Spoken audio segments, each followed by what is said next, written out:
Well, several high-profile South African companies have announced their intention to withdraw from Nigeria in recent months, including the likes of S.A International, Truworths, as well as Clover.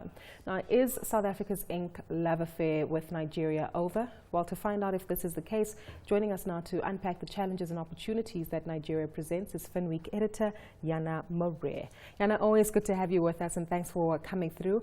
Whenever we read these headlines, Nigeria is a fantastic opportunity, and the demographics and the figures speak for themselves, but many South African companies venture in and come back with their tails between their legs. Just paint a picture of some of the challenges that we've identified to South African companies looking to go into Nigeria.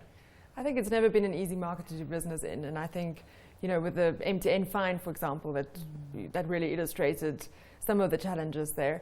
But in the last 2 years, it's really been the impact of the oil price on the economy. So it's as basic as the economy's growth is slow to the slowest rate in 30 years. 70% of government revenues are derived from oil.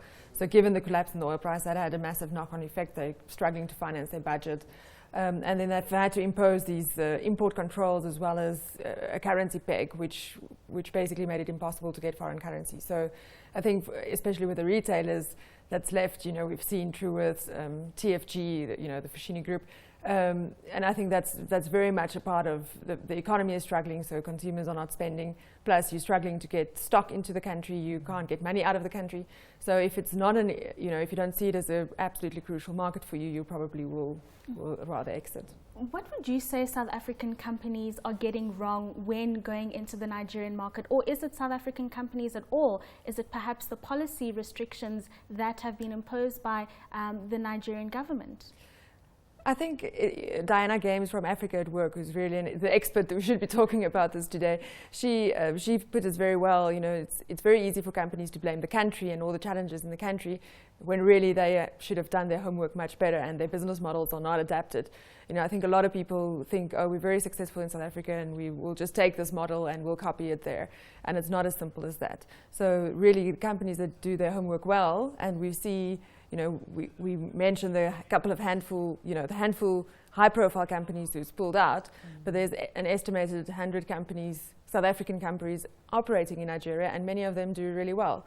So I think if you know your business and you know your market, then you can probably make a lot of money there. So true. The list is endless. I know sometimes South African companies have been accused of going in with a sense of bravado and perhaps arrogance. And again, it's not for us to judge whether it's true or not. I'm sure it's dependent on the experiences that are felt on the ground. But coming back to the love affair with Nigeria's economy, though, Diana, the numbers speak for themselves. It's a booming economy, yes, in turmoil at the moment, given the over-reliance on oil, but from a demographics perspective and chasing the consumer base, given that that's still a critical element of the values or investor interest, what's your outlook for the Nigerian economy going forward? Yes, I think from the GDP data, I think that came out this week, it looks like they might actually avert a recession this year. The IMF was predicting 1.8% contraction, which is quite big. But, you know, there will be a recovery. We won't see the 8-9% growth rates we saw in the 2000s. So I think the forecast is about 2% by 2020. But yes, you're absolutely right. It's a massive population. It's growing. It's young. And it's an incredibly important market. I think the other thing to keep in mind is that, you know, a lot of the companies we've seen really struggling are focusing on the consumer market and its fast-moving consumer goods or retailers. But I think there's also market segments that offer a huge opportunity. If you look at the insurers, for example, they've been doing very well because insurance penetration is simply so low, and there are a lot of people with disposable income who needs this risk protection.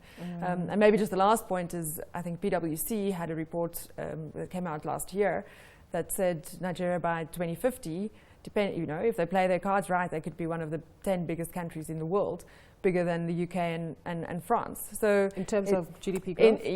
In terms of absolute GDP. So it will be one of the 10 biggest economies in the world if they can focus on getting the policies right, building strong institutions, diversifying the economy, because that's where the trends are, because they have this massive population. So it is certainly a country to watch. And if you want to be a serious player on the continent, that's certainly a market you want to be in. So true. Sometimes the number 1 or number 2 economy, depending on which figures you're looking at. But a big thank you once more for your contribution, Jana. That was Jana Marais, Finweek Editor.